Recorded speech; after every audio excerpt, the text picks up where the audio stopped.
Hello, my friends. Margot here. Happy Wednesday. Boy, I've got a little bit of a disclaimer for you. So when I rebooted this channel, I had the very ambitious goal of uploading 3 videos a week back to back to back. Now, that's going well, and I love doing this. However, I am finding that on Wednesdays, which is the last day that I do a video, I'm a little bit drained, which means I'm a little more unhinged than my normal videos, if you can believe that. So if you like that kind of vibe and you're just here for unserious, unhinged content, be sure to always watch Wednesday's videos. They're going to be a lot of fun and just crazy. Okay, why are we looking at beads? Well, many of you know I've got a giveaway happening on Monday's video. If you haven't already entered, you can go ahead and do that because I will be announcing the winners on next Monday's video. So good luck, everybody. And thank you for entering, by the way. You guys are awesome. So you guys seem pretty excited about the fact that I am going to go through and include some vintage beads from my own personal collection. And these are beads from like the 80s. These I think are from the 70s. These are my favorite. These are from the 50s. So are these. Like, look at that. Those are so cool. And I love to put these on just different things like tassels, bookmarks. You can make little charms for your journals. Like, look at these pendants. Look at this. This was from a necklace I picked up and the thing was just falling apart. Like, no one was going to wear it. So I just took it apart, saved all the beads, saved the pendant. This is actually a brooch from the 80s, I want to say. And like, how cute is that? Hey, Mo, can you not eat that paper? Can you not do that? Thank you. Mo, my rescue, says hi. Can you please not do that? Thank you so much. Okay, so yeah, how I come by all these beads is I will actually go on eBay. And there are people that go to thrift stores, estate sales, garage sales, and things like that. And they find all this really cool vintage jewelry, specifically beaded necklaces. And then they sell them in lots. So you can get a really good deal on like 20 beaded necklaces. And chances are, out of that 20, there's going to be a good portion that are like falling apart. The strings are just worn out and whatever. So that's how I come by a lot of these beads. I collect vintage jewelry and I wear it every day. And I don't always just completely destroy the necklaces that are having issues. I will restring them or redesign them to make kind of fun pieces just for myself. But sometimes I'll just save the beads. Like, I'll just cut them up, get rid of the clasp, and then put them in my collection. So yeah, just wanted to show you guys that's what I've got. And you may be one of the lucky ones and get some of these fun little gems. Like, look at these pink pearls. I think those are from the 60s. Like, how fun is that? And not to sound like a fuddy-dud or anything, but they just don't make jewelry like they used to anymore. They really don't. There's such an energy on vintage pieces that I love. Okay, today, what are we doing? We are working on funky bugs. Funky bugs, yes. Very boho, very colorful, very much dopamine journaling. And I am going to do a video on dopamine journaling. But I would love to teach you guys how to make your own ephemera pieces because so much of the ephemera out there right now, it all kind of looks the same. And a lot of it isn't very colorful. And there's something so rewarding about sitting down and just making something from your hands. Like, this is just so fun to make. Okay, let me show you how I like to use these. Well, first of all, you know this journal. This is my dopamine journal. Like, we just get crazy in here. Just absolutely crazy in here. Now, I have done, these are just, some backgrounds. Yeah, so like this is one I'm working on right now. And I am completely aware that this half of the page looks like a 5-year-old did it. It's a work in progress. It's going to look cool when it's done, I promise. But like, how cute. Let's see, that one's too big. But like, to make these little critters and then put them around just for layered pieces on here. Like, I just think that's so whimsical. That's so fun and visually just stimulating. It's such eye candy. Like, here, let's do another on this spread here. Like this has got a lot going on, but like, oh, bam. That one's probably not going to work. Bam. So you get what I'm saying. Let me show you how easy it is to make these. And if you think you can't draw or you don't like to draw, I'm going to change your mind. One of these days, because I'm going to do some videos, like a couple like this, I'm going to change your mind and you're going to start liking it. Trust me. All right. So we're going to start off with the easy ones. And that is these, the little beetles. Now you may be saying, Margot, those aren't beetles. Those are Easter eggs. And to that, I would say, ma'am, yes, I see what you're saying. But what we're going to do is once we create the body, like the Easter eggs shape, when you glue them down to your project or your journal, that's when you go in and you draw the little legs, maybe some fun antenna, whatever, you know what I mean. And that way we don't have to worry about fussy cutting all the little legs because that's not fun. We don't want to do that. So all you're going to do is start out by drawing an oval. And if you don't want to draw an oval by hand, like this is just a little bug, that's fine. We're not trying to impress anybody because sometimes the basic shapes are the hardest shapes to draw because they can be lopsided and wonky and weird. So don't be afraid to use what you have. These are like leftover scraps from when I did a die cut of the frames because there's like a round frame. I saved them. Use it to trace. Use it to trace. Like that. If you don't have these, you could even make chunky beetles and make them super round. Use like a washi tape. You could use like a lid of one of your paint containers. Be a ninja. Use what's in your environment. Make fun shapes, okay? So those are for the beetles.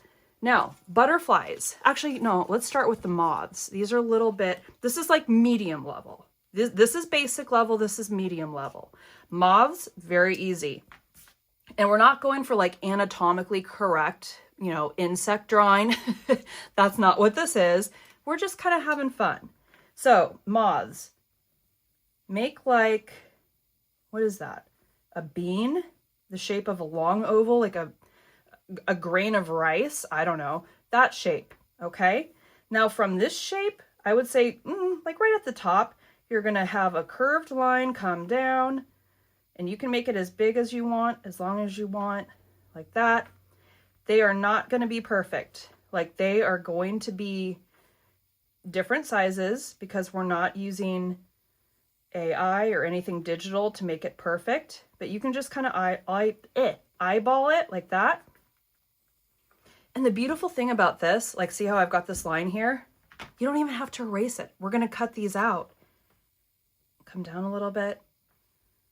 Yeah, so you can color outside the lines, you can draw outside the lines. It's so low stake. So again, just a little bean shape thing.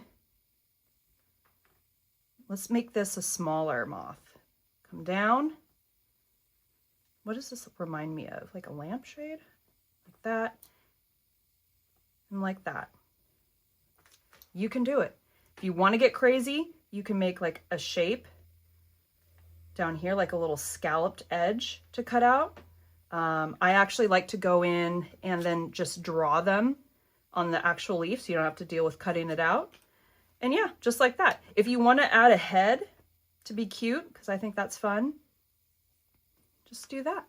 All right. So once you get through and you do all your shapes, you want to color them in. I use watercolor. Here's just some that I prepped for you guys, like that. Color it in, let it dry. I love the juxtaposition of watercolor with Posca pens, which are essentially acrylic markers. And I love to use them on watercolor paper. Some people don't like that because what actually will happen is it'll pull up some of the paper because it is such like a thick, toothy material.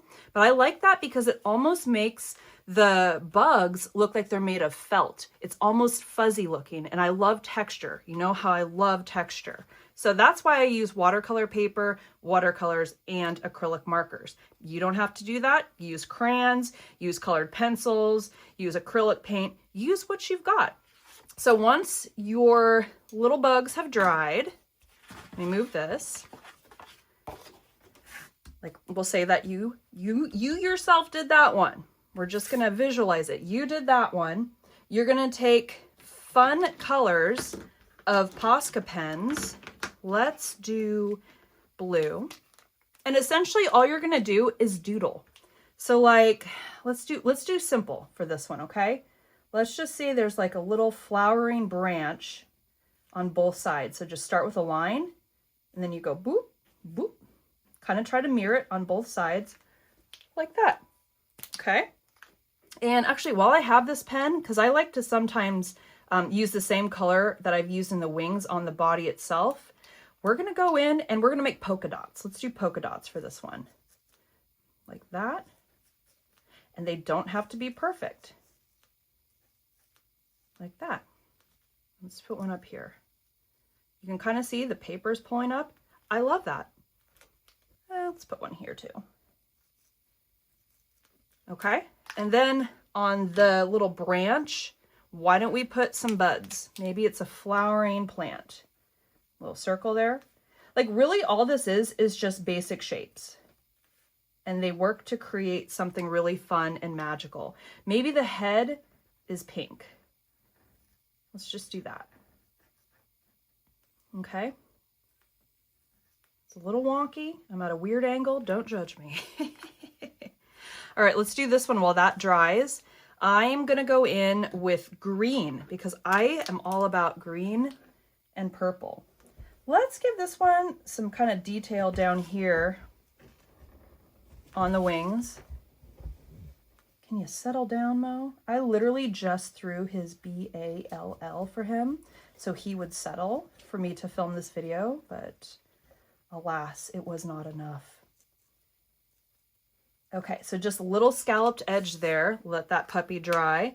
Let's use yellow now and do a very simple flower shape. Again, shapes. Circle 1, circle 2, circle 3, circle 4, circle 5. And it looks really muted right now. And that's just because the watercolors I used were pretty opaque, meaning they're pretty saturated and dark. So what I'll do is I'll just let this dry a little bit, the paint, and then I'll just go back over it with the paint pens to make that color pop. That's what I did with these here. And it just makes it a little more vibrant. Now, if you like it muted, you can totally just leave it like that. No big deal. So yeah, okay, next step. We're gonna use the butterfly ones I did. I like to take well, not this one. I like to take, where is it? There it is. A black pen, again, Posca, but this one has a little bit of a finer tip. And I enjoy outlining all of my designs. So, do I want to add any more to this? I'll do it after, just because we're on camera here and we're trying to be somewhat professional. You can go around and outline these shapes like that. And this is where you can really let loose and have fun. Like maybe there's some lines in the petal like that. And then maybe there's some dots around the flower. Let's outline this. There was like a big trend a long time ago with doodling, and I forget what it was branded as, like Zen Doodle or something like that. This kind of reminds me of it a little bit. Once you just get the basic shape of the bugs and whatever it is that, like the beetle, the butterfly, whatever, you just go in and have fun, literally just doodling. And if you go off a little bit, it's okay. Like I went off here, there's some pink showing. You can go in with the Posca pen and color that in. That's why I love these. If you make a mistake, they're so rich and opaque in color that you can just go right back in and fix it. Very low pressure. Like that.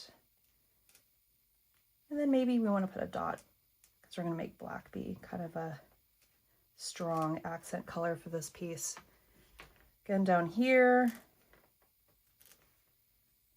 Now, this would be a fun project I think you could do with kids, with grandkids.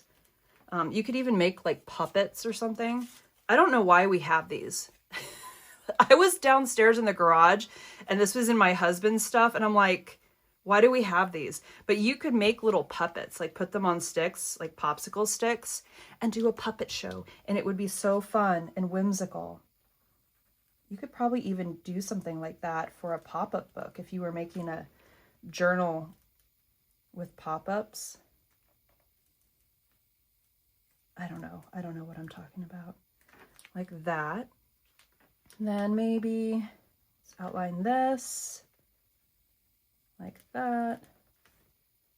Now, I think it would be fun to do this technique with a variety of things, not just bugs. Some of the things I had were great ideas, and they completely slipped my mind. I'm doing this. Yeah, I'm telling you, by Wednesday, I'm just like, nope. Nope. Nope. And let's be honest, like these weeks lately, there's always something happening every week. It's like, hey, here's another unprecedented event. Woo. I do not go through and outline the whole shape with the black because we're cutting it.